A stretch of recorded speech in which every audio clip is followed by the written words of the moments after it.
Okay, well, we're continuing the day with Dawn Childs, who is the Group Engineering Director for Merlin Entertainments, with responsibility for engineering delivery standards, practices and processes in the worldwide portfolio of more than 120 theme parks. 130, wow, okay. Dawn has an MBA at Cranfield University, an MA in Defence Studies at King's College, a BEng in Mechanical Engineering from Bath University, and Dawn is also president of the World's Engineering Society. And I think that's going to be the subject of this afternoon. Okay, jolly good. So, Dawn, please give Dawn a hand. Well, good afternoon, and sorry to drag you away from your lunch. You thought you had a lovely extended lunch break, but I'm afraid I've completely blown that out of the water because I'd tailored my whole day around a particular speaking slot. So apologies for that. Hopefully you didn't have to rush your dessert too much. That was a brief introduction to me, but just by way of a little bit more flesh on the bones and to give you a bit of an understanding quite why I'm so passionate about engineering in general. After my mechanical engineering degree, I served in the Air Force for 23 years and was in charge of lots of maintenance facilities for large aircraft around the world. And following my 23-year service, I then went to Gatwick Airport as the head of engineering there. And so throughout my career, I think I've transitioned from different types of engineering. And in fact, at the end of this month, I'm joining the board at National Grid as their change director. So even though I started as mechanical, I then did aeronautical largely, went to the airport and it was all civils, infrastructure, bit of electrical, bit of mechanical. At Merlin, frankly, it's everything because we have the roller coasters, all the sea life centres. London Eye is one of ours. So a massive mixture of engineering and a lot of facilities, a lot of hotels. We have thousands of hotel rooms. So I think this shows a really interesting fact that you can transition between different types of engineering throughout your career. And in lecturing about that and reaching out to schools, reaching out to colleges and helping with careers advice, it made me realise that there was a real lack of understanding about what engineering really was. And so I was approached to join the Women's Engineering Society as a trustee, and last year became president and will stay president until 2020. And it's quite an important year for the Women's Engineering Society because it's actually our centenary year. Who would have thought that women have been engineers for over 100 years now? It's frankly quite incredible. And there were some real pioneers who formed the Women's Engineering Society, and there you'll see our charitable objects. And the reason those were the charitable objects is because it wasn't really allowed for women to be engineers. Following the Great War, all of the women, or during the Great War, all of the women had to step into those technical roles to support the men at the front line.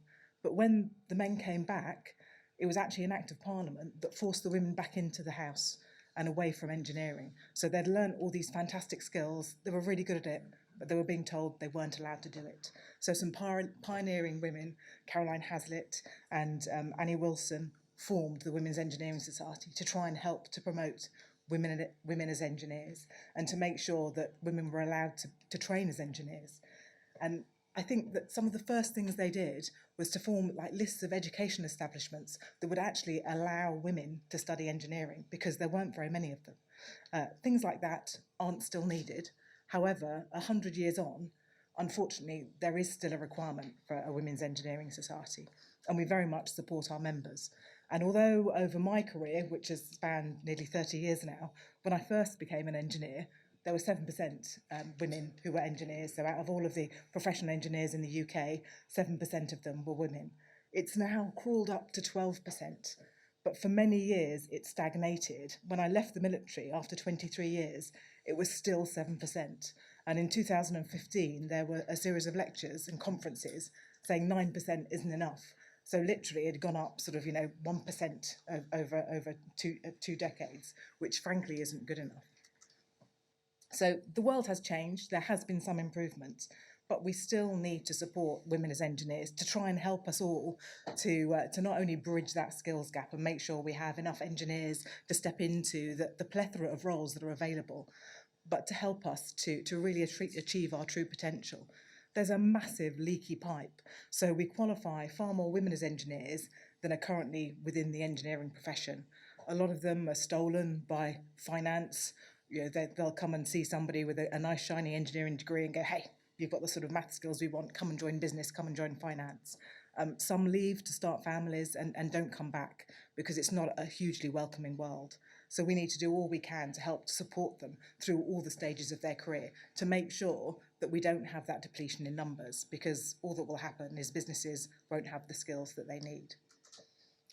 So we do have a rich history, and we're celebrating it this year. There have been many events, many conferences, and we've actually got a Heritage Lottery Fund, which has helped us to put together a centenary trail, which is putting pin marks on the map showing where fantastic women who've got rich history in engineering and with the real trailblazers of engineering in the last century, where they were and what they did.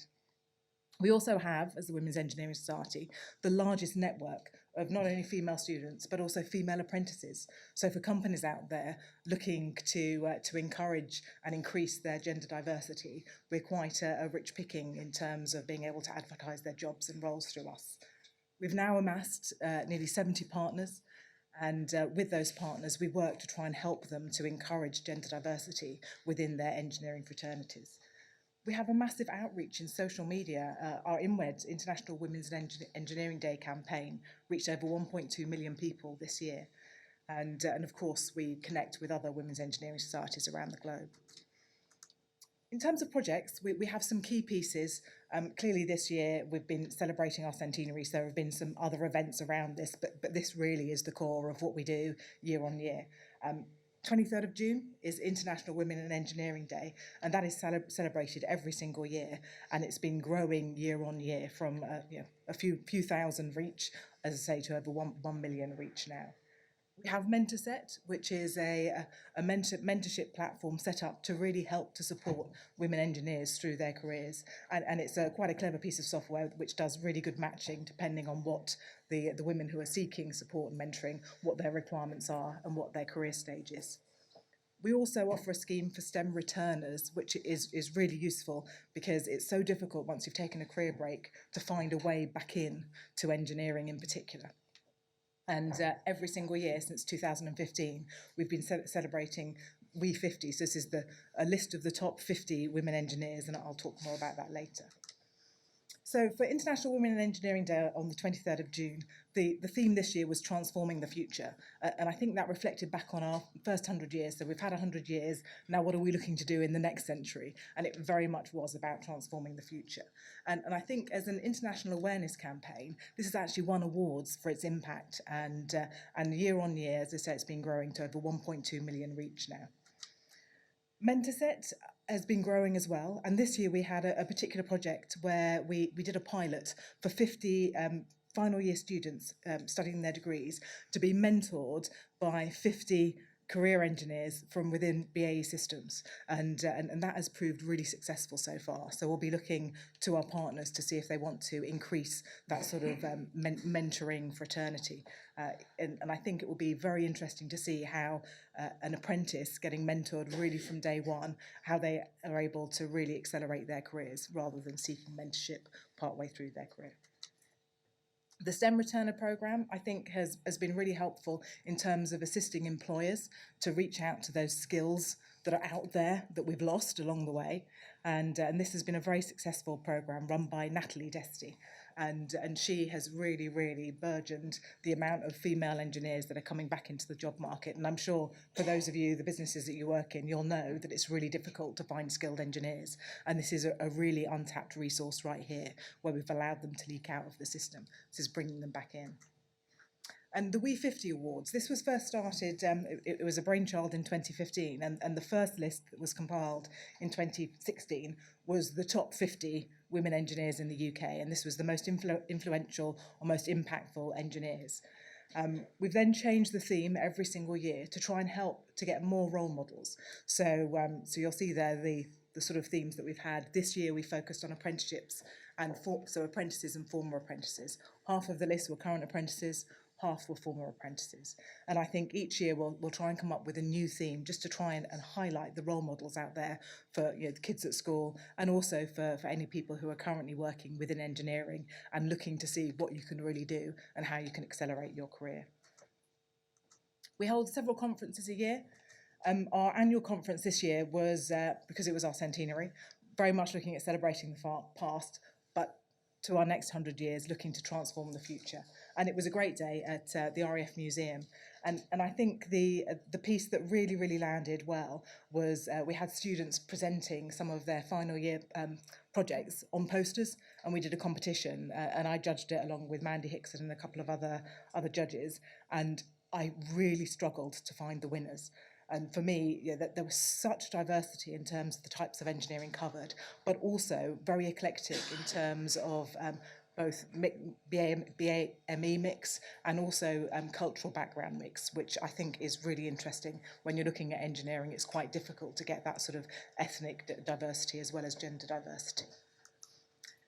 We had for the first time this year an apprentices conference as well, and this was supported by funding that we received from Arconic. And this was really to try and help the female apprentices become EdTech ready and to help them understand and link in with the mentors. I talked about the first programme for having some apprentices mentored, and that proved to be very successful. And we also have a student conference. That's happening this year up at Warwick University on the 8th and 9th of November. And this has been running for several years now. And for the first time this year, we're actually going to include a recruitment fair. So that will allow some of the partners that we work with to come along and try and recruit these young female engineers, because we all know it's very difficult and we don't want them to go to the banking sector. So really important to try and facilitate that matching. We also run some award schemes, again, to try and highlight role models. And over the years, our number of awards have grown. First of all, we have the Karen Burt Memorial Award. Karen Burt was a very keen advocate for women engineers and did all she could to support them. And so this encourages women who have become newly chartered, and all of the PEIs nominate one of the girls that has been newly chartered to go forward for this award. And the final selection is quite a rigorous process, because not only do you take the sort of the chartership application from the female candidate, but also some background from the PEIs themselves. So yeah, it's a really good award scheme. We also give out the Wes Prize at the Institute of Engineering and Technologies Young Women Engineers Award. And this was founded back in 2000. And I think that we have seen year on year some fabulous young women engineers coming through this scheme. And if any of you are on LinkedIn, which I'm sure many of you are, you'll see that every year that more and more posts go on about these young women engineers. And in fact, the IET did a really cool video about, did anyone see the video about the pillow fight? No? You ought to Google it. Okay, so they did some young women engineer award winners having, basically it was about girls having a pillow fight and just trying to break some of those gender stereotypes, because they were using flamethrowers and all sorts of tech kit. It was actually quite a fun video to try and engage some younger engineers. We also have the Amy Johnson Inspiration Award. Now, Amy Johnson was one of our early presidents for the Women's Engineering Society, and I'm sure you've all heard of the famous aviatrix. And this Inspiration Award is really to go to somebody who has been a massive advocate for engineers, but isn't actually an engineer themselves. And so this is those men and women who might be working within businesses to encourage more gender diversity in engineering. And again, this has been a very successful award scheme. And just a couple of years ago, we recognised that, and looking at the room, I think hopefully I can count some of you in this, but men as allies is hugely important, because unless the guys within the engineering fraternity understand that they need a little bit of a balance, and they need some female thinking and some women's brains and our skills to come to the mix, then it's probably going to stay a gender imbalanced workplace. So recognising somebody who has really stepped up to try and promote women engineers is really important to us. We also conduct research, and there'll be an ask for you guys in a minute, because this year we're doing a centenary census, but I'll talk about that in a second. But we also plan to increase the Engineering UK repository of statistics, just to try and understand better what we're doing around students, apprentices, and women in engineering in general, rather than just that headline statistic percentage that we currently have. So the engineering census, please log on, there's the RFID code. Zap that, and please go online and do the census. What I'm trying to do is to better understand how to support engineers in their career. And when I say engineers, I'm not just talking women engineers, I'm talking all engineers, because what I really need is at least a balance of men and women completing this survey. What I'm trying to understand is throughout your career, we all have blockers, we all have challenges, we all have issues. Some of us might not feel we've quite reached our true potential yet for whatever reason. And I really want to understand what that is, because what I'd like to do, in line with the Royal Academy of Engineering, is develop tools to help engineers reach their true potential. Because I'm also really conscious that getting engineers onto boards of companies is actually quite difficult. It's quite easy if it's a technical company that you'll see quite a few engineers on that board. But if you're an engineer and you're in a non-technical company, the chances of them looking at you and seeing you as board material might be quite slim. Hence why I'm moving companies in a month's time. So really trying to understand what it is that's stopping people from getting to what they consider to be success in their career. It might be that you're into research and development, and it's a particular type of research you want to go into, and you've been stopped from doing that. Or you might want to get promotion, or move across into a technical management. Whatever it is, if you can go online and do that survey, I would be very grateful. So, why does the Women's Engineering Society still exist 100 years later? Well, first of all, it's about breaking that glass ceiling, and it is still there. I really have experienced it in my career, and what I really hope is that this becomes a non-issue and we don't have to talk about it, but it definitely is still there, I can assure you. We also want to increase women engineers' confidence, because it's really, it still is quite difficult to come into a room and, I'm here, I can see 2 or 3 other ladies, it's a room full of guys. If you put that the other way around and it was a guy up here speaking to a room full of women, you might feel a little bit underconfident as well. So trying to increase their confidence is really important. Helping to achieve that work-life balance. And this isn't just for the ladies, it's for the guys as well, because particularly engineers, we're really good at trying to get everything done and taking everything on. And I think it was Tony Blair that said, no is a really great word to learn. Trying to understand how we can better achieve that is really important. Helping people to make the right career decisions. So young girls in school don't get fantastic careers advice. In fact, I don't think anybody gets fantastic careers advice. So anything that we can do to bridge that gap and we do go out to schools, we do speak to people, and there's as many guys in the room as there are girls. So anything we can do to increase the number of people choosing engineering as a great career is brilliant. Gender pay gap. It's very, very true. It's very real. It's still there, unfortunately. So work to bridge that gap.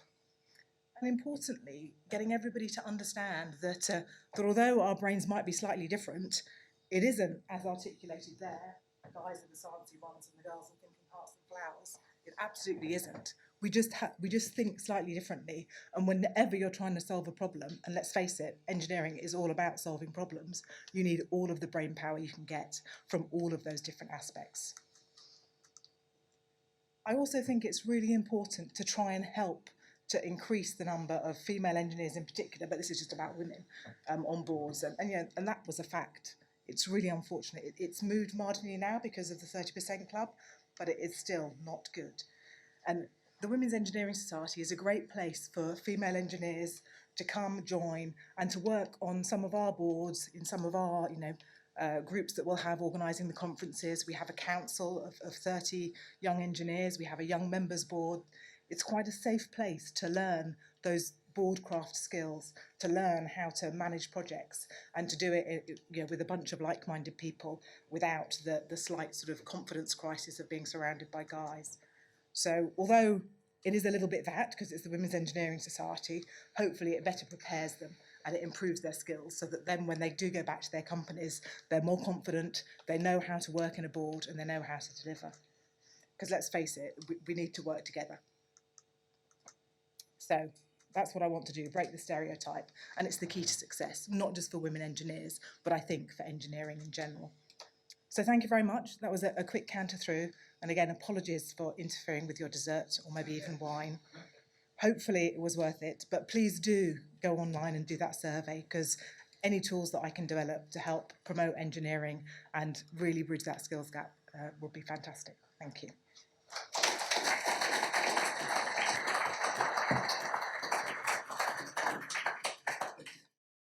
There is a Women's Engineering Society. There's an International Women's Engineering Society. I don't know if there's specifically one in Germany, though, but there is an international one, and there is definitely at least one German member on that. Yeah. Yeah, I wondered, you mentioned about the mentoring scheme for apprentices through their career to accelerate their opportunities, that kind of thing, and trajectory.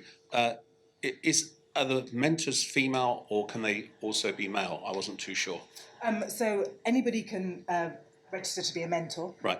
But the software will match you. So some women will only want women mentors, Of course, but we yeah. do have some mentors. Okay, some thank you. mentors on there. But thank you. Yeah, all mentors gratefully received.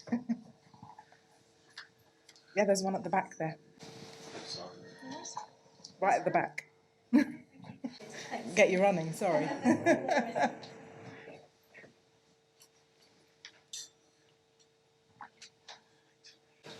I just got an observation as a father whose daughter did do engineering and then joined your leaky pipe and became a chartered accountant. So obviously I don't speak to her anymore.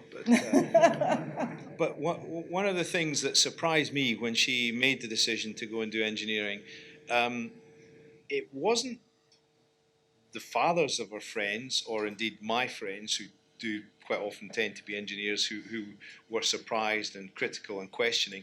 It was her friends' mothers who seemed to be so surprised that, a girly girl, if you like, for want of a better term, would want to go and do that.